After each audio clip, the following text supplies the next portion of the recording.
देहरादून से एक और बड़ी खबर सामने आ रही है, जहां उत्तराखंड में एक बार फिर से समान नागरिक संहिता का जो मुद्दा है वो गूंजने लगा है। फिर से चर्चा में यूनिफॉर्म सिविल कोड आया, जहां लैंड जिहाद का मामला भी चर्चाओं में है। सरकारी तंत्र अभियान संचालित कर रहा है और इसके मद्देनजर ये माना जा रहा था कि आपको बता दें कि गोवा के बाद में अब उत्तराखंड राज्य देश का वो दूसरा राज्य होगा जहां पर समान नागरिक संहिता लागू होगी। लेकिन लगातार अगर राज्य सरकार की बात करें, सीएम पुष्कर सिंह धामी की बात करें, तो हर वो जद्दोजहद की जा रही है जिससे कि उत्तराखंड में समान नागरिकता संहिता लागू हो सके। सोनू हमारे साथ में जुड़े हुए। सोनू, वो मुद्दे जो अक्सर उत्तराखंड में चर्चाओं में रहते हैं, समान नागरिक संहिता और लैंड जिहाद, इस पर फिर से चर्चा शुरू हो चुकी है।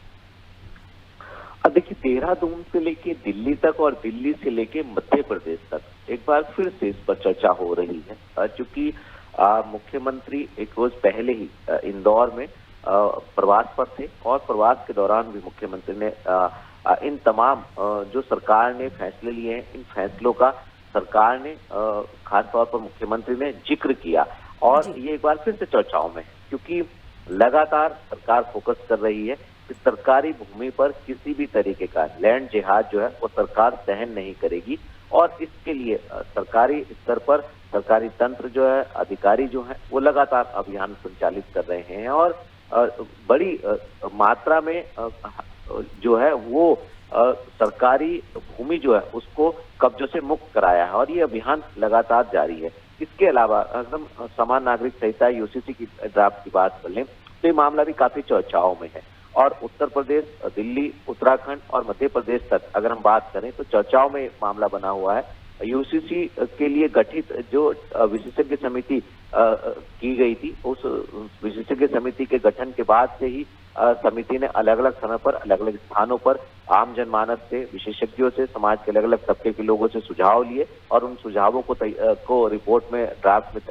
में शामिल किया गया और यूसीसी का लगभग काम पूरा हो गया है। अब सरकार को रिपोर्ट देने के साथ साथ जो है आने वाले समय में जैसे ही सरकार को ये रिपोर्ट उनके सुपुर्द की जाएगी, उसके बाद सरकार इसका विधि परीक्षण करके एक विशेष सत्र बुला सकती है और इस विधानसभा के विशेष सत्र के दौरान चाहे वो राज्य आंदोलनकारियों का आरक्षण विधेयक हो, चाहे वो यूसीसी का विधेयक हो, इनको पारित किया जाएगा। तो कहीं ना कहीं जिसको लेकर के लंबे समय से चर्चा चली आ रही है, इसको अमली जामा पहनाया जाएगा। और इसी तरह से धर्मांतरण को लेकर के भी उत्तराखंड सरकार ने एक सख्त कानून बनाया है। तो मुख्यमंत्री जब किसी प्रदेश में पहुंचते हैं तो सरकार ने कौन कौन से ऐतिहासिक फैसले लिए हैं, सरकार की आगे की प्लानिंग क्या है, कैसे जनमानस के कल्याण के लिए सरकार रणनीति तैयार कर रही है, इन तमाम पहलुओं का जिक्र करते हैं। और एक बार फिर से मामला चर्चाओं में है और उम्मीद यही की जा रही है कि जल्द से जल्द उत्तराखंड में उत्तराखंड विधानसभा का विशेष सत्र आहूत होगा और जो ये समान नागरिक संहिता का ड्राफ्ट सरकार को यूसीसी देने वाली है, इसका परीक्षण करने के साथ साथ विधि परीक्षण के तत्काल बाद सरकार जो है इसको विधानसभा से पारित करेगी और गोवा के बाद ये दूसरा राज्य उत्तराखंड इस रूप में सामने आएगा। बिल्कुल सोनू, जिस प्रकार से प्रधानमंत्री ने भी इस बात का जिक्र किया था कि जब देश एक है तो कानून भी एक ही होना चाहिए, सभी के लिए समान होना चाहिए, अब इसकी जद्दोजहद उत्तराखंड में भी देखने को मिल रही है। मैं लौटूंगी आपके पास में। तो देखिए, लैंड जिहाद और उसके साथ ही साथ समान नागरिक संहिता का मुद्दा एक बार फिर से चर्चाओं में है, जिसे